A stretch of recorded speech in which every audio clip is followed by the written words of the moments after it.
visible, students?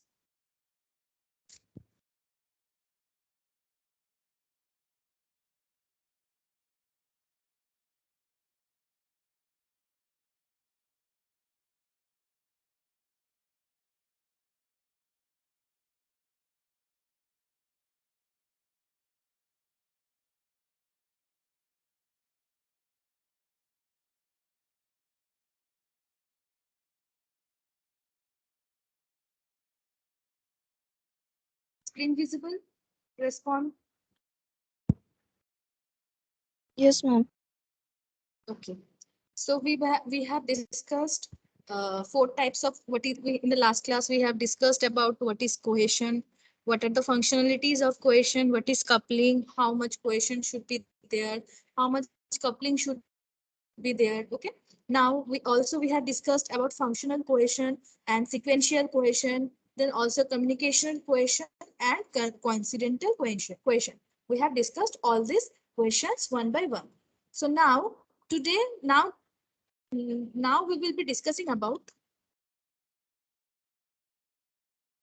procedural cohesion means the set of functions of that module. So a module is said to possess procedural cohesion if the set of instructions of the module are executed one after the other, though these functions may work towards entirely different purposes and operate on different different data. So that means it is following some kind of process. Okay, procedural means process. Okay, remember that function means doing some function similar yet different. Sequential means it is following a sequence. Okay, that is one after another. The first one's output will be the second one's input. Okay, communication means there is a sort of communication between the members of the module. Okay, next is procedural means it is following some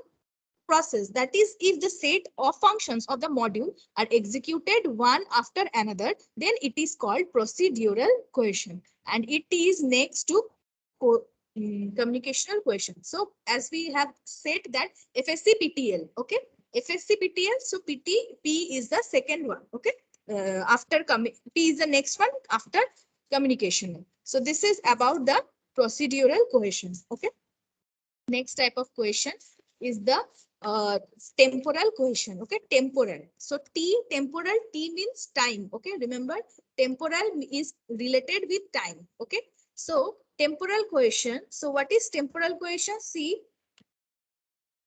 the module contains tasks that are related by the fact all the tasks must be executed in the same time span. Okay, so remember T stands for temporal and T stands for time. Okay, so in MCQ if they are given that what is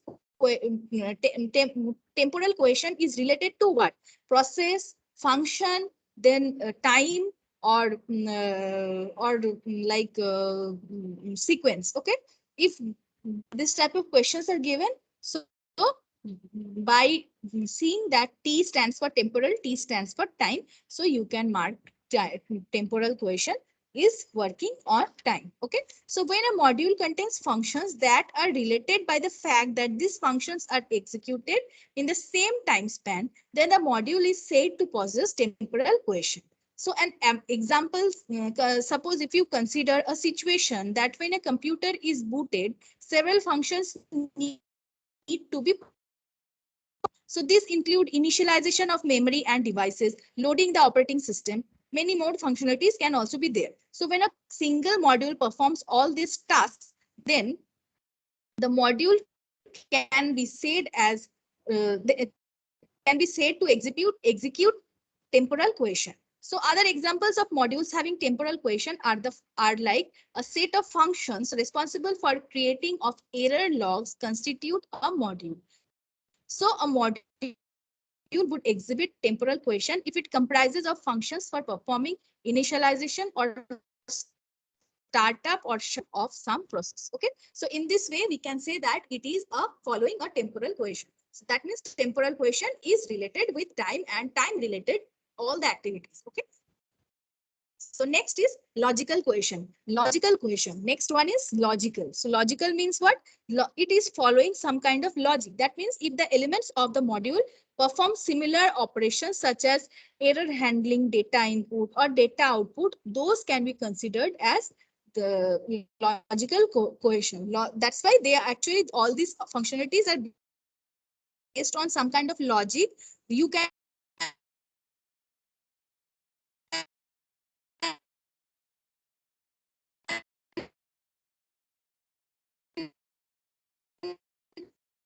if you know the software, if you know the logic, then only you can enter the data. And you also know that after getting the desired, after inputting the data, then only you can understand the output of this program should look like this. So you should have some logic in your mind. So that's why this is called logical cohesion. So an example of logical cohesion is a set of print functions to generate an output report arranged in into a single module. So whenever if you are suppose performing any kind of programming, okay, like if you know that in Java we used to print the statement whenever we want to print something, we use system.out.println, right?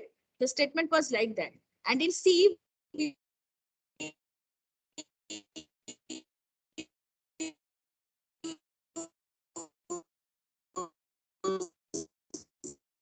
the statement printf to print, okay? But in Python, the printf printing in the output script, but they are having different names. In Java, it is different, system.out.println. In C, it is printf. In Python, it is print, okay?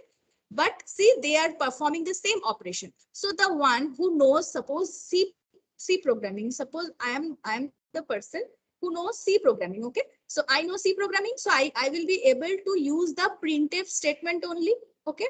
Now, if anyone printf statement, now if anyone uses, so I know the logic of printf. So we know that whenever we are doing C programming, if we want to print anything, by writing the printf statement followed by the syntax of the printf statement, we know that we can print anything. But if anyone is there who is not knowing C, instead nowadays students are learning directly Python instead of learning the C programming.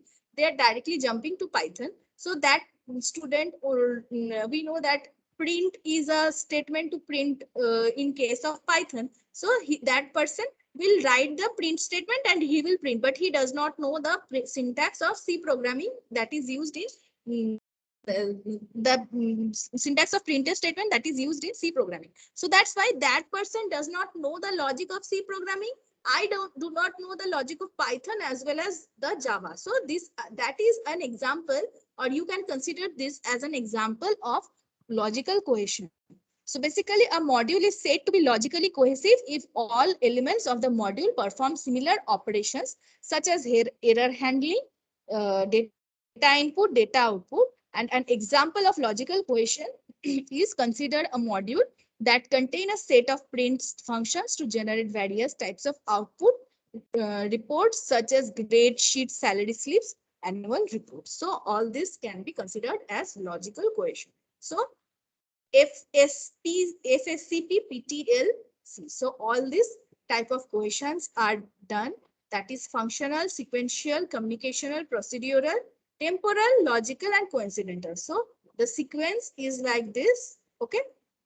That is from high cohesion to low cohesion. So this is the sequence. So you need to remember this. Okay, if you forget all the cohesion types, you can remember this FSCPTL. Then you can remember that it is in this way it is following. So is it clear, students? Is it clear?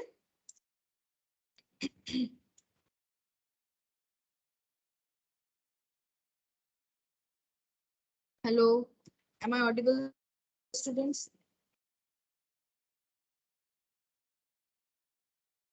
Okay, so this is about cohesion and different types of cohesion. Similarly, we are having coupling also. So how you are determining cohesiveness of a module? So you can write down a sentence to describe the function of the module. If the sentence is compound, that means it has sequential or communicational cohesion. If it has words like first, next, after, then, etc., it has sequential or temporal cohesion. If it has words like initialize, it probably has temporal cohesion. So in this way, you can determine which type of cohesion is there. But I have given you the short tricks to remember. So you use those short tricks to remember those type of cohesion. Okay. So next topic is coupling. Okay. Next topic is coupling. So question is clear, everyone. Please respond. If you are having any doubt, please tell me. Is it clear? Students, just see if you are having, just go through the slide. If you are having any doubt, ask me. I'm back. We'll be back within 5 minutes. Just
Students, am I audible?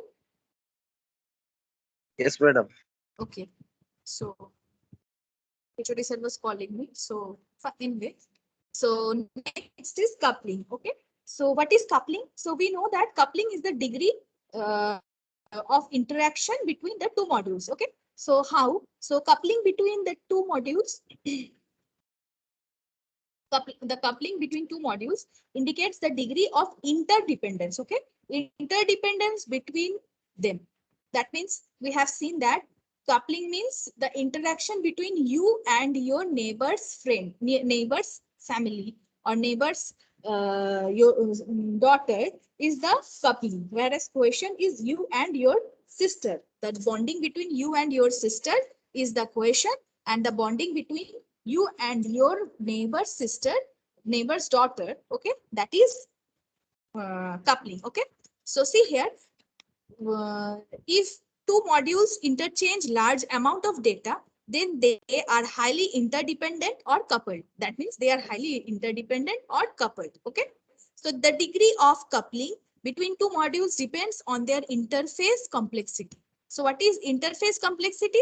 The interface complexity is determined based on the number of parameters and the complexity of the parameters that are interchanged while one module invokes the function of the other module. Okay, so you can classify different types of coupling that can exist between two modules. So between any two interacting modules, any of the following five different types of couplings can exist. So there are five types of couplings. We have seen in cohesion there are FSC, PTL, then coincidental. That means there are 7 types of cohesion, whereas coupling is having only 5 types. So see here, these are the 5 types of coupling. That is data, stamp, control, common, and content. That means content is the highest coupling, then common, then control, then stamp, and last data. That means remember, you need to remember like this, the coupling, you need to remember like this. CCC, okay, this C, C, C, then data, sorry, stamp and data. Stamp and data. So CCCSD. CCCSD. This is the coupling in coupling sequence. Okay. That means first one is, you need to remember that first one is content. Okay. CCC. So content. Next one is common. Okay. Common. COMMON. Common. This one is content. CONTENT, content, common. After that, control, CONTROL, control. Then stamp and data.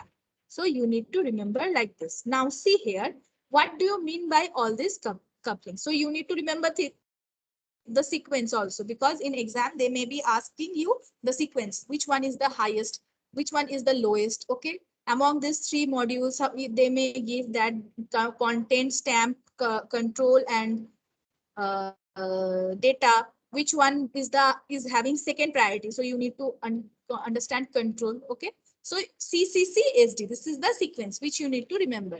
So see here, so first one is what? Data coupling. Data coupling, that means it is related with data. So you can understand that when two modules are data coupled, if they communicate using an elementary data item. Okay, that means if they are actually communicating with an elementary data item, then we can say that it is a following a data coupling. That is actually we are passing a parameter between the two. Like example, we can pass integer, float, or character. So this item should be problem related and not be used for control purposes. That's why it is called data coupling. Okay, so it is related with data, and the data can be of different type like integer, float, character. We know these are different data types in C. So it is related with the data type. So that's why it is called data coupling. Next type of coupling is stamp coupling. What is stamp coupling? So stamp is, see here, data that stamp. So data is the lowest and content is the highest. So next is stamp. So what is stamp? Stamp means if the two modules are stamp coupled if they communicate using a composite data item such as a record. Okay, in suppose Pascal or structure in C. Okay, so structure is some kind of data type, and Pascal there is a record type of data type. So these are called stamp coupling. Okay, so that's why it stamp means it is using some type of composite data. So that's why it is stamp coupling. Next one is control coupling. What is control coupling? Control means data from one module. Okay, basically control coupling exists between two modules if data from one module is used to direct the order of instruction execution in another. That means an example we can take that of an example of control coupling is a flag set to one module and tested in another module. So basically data control coupling is actually sequencing actually controlling the order of instruction execution. Okay, so it is related with some kind of controlling activity, and it is actually controlling the order of instruction. Next one is common coupling. So what is common coupling? So two modules are common coupled. Okay, that means common coupling means if two modules are common coupled if they share some global data. Global data means what? Globally some kind of data is there and they are sharing. Like global data means what? Suppose I am your teacher. Okay, I am teaching software engineering. So my name is Manali and I am teaching software engineering. So I am a global teacher and that's Manali Sarkar, my name. So I am teaching software engineering to you, that is you are third year student. So I am teaching software engineering to third year student. I am teaching first year students also. I am teaching second year students also. I am teaching data structure second year student, first year computer. So in this way I am teaching. I am not only teaching you, I am teaching three other. In total I am teaching three classes. And see here, I am global to everyone. Everyone can access me, and also everyone can ask me whatever question everyone wants to ask. Okay, so that's why I am global to everyone. So that's why in common coupling I am common to each other. If you see this with an example, that means I am common to I am a faculty and I am common to all the students. So that's why everyone can access. So this is an example of common coupling. So that's why we can say that two modules are commonly coupled if they share some global data. So I am the global data that everyone is sharing. So try to remember all these types with this kind of real life examples. Then only you will be able to remember, because in exam you may forget, because these are very easy concepts but very relatable. So you may confusing concepts. So that's why I don't want you to get confused, and I want my students to get very good marks. So that's why I am giving some real life examples so that you can remember this. Okay, after only by remembering the examples you can recall the concepts. Okay, so next one is content coupling. So this is the last one. That means it is the highest. Okay, it is the highest. See, this is the highest content coupling and data is the lowest. So content coupling. So see here, content coupling exists between. So what is content coupling? Basically, content coupling exists between two modules if they share code. Okay, that is a jump from one module into the code of another module can occur. So basically, modern high-level programming languages such as C do not support such jumps across modules. So the different types of coupling are actually shown here. Anyways, I have shown you the hierarchy. This is the hierarchy. So it is following. So see, the degree of coupling increases from data coupling to content coupling, high coupling among modules not only makes a design solution difficult to understand and maintain, but it also increases development effort and also makes it very difficult to get these modules developed independently by different team members. Okay, so content coupling is very bad. This kind of coupling should not be there. Okay, that means, see here, it is existing between two modules if they share same code, and a jump from one module into the code of another module can occur. That means, suppose in there is an IT company. Okay, and in that company, suppose there is a code. Okay, there is a code. Okay, and someone is doing, because we know that in IT companies there are actually they are doing many of, they are, suppose a team member of 50 team members are working on a particular project and they are working parallelly. That means if someone is doing ad, if someone is doing some work in the add module, then similarly parallelly some other team members are also doing the edit module. Okay, so even if they are following a sequence, after add you then only you can edit, but also they are doing, but they are doing actually parallelly. So first the add module will be done, they will be do the code, and the edit module will be done, they will be doing the edit code, and after that they will be injected to the system. Okay, after that the sequence is following. But this, if something happens that you have added something and after that you have edited and again you have added something, then there will be a mismatch. That is, there will be a inconsistency in your database, and that is not accepted. So that's why your content should be consistent and secured. So that is not acceptable if it is not secured and not inconsistent. So that's why content coupling is not that much good. Okay, so all these are the 5 types of coupling. So today we have discussed cohesion, different types of cohesion and coupling. So cohesion and coupling is done. In the next class we will be discussing about functional independence. So do you have any doubt regarding cohesion and coupling, students? Any question, any query?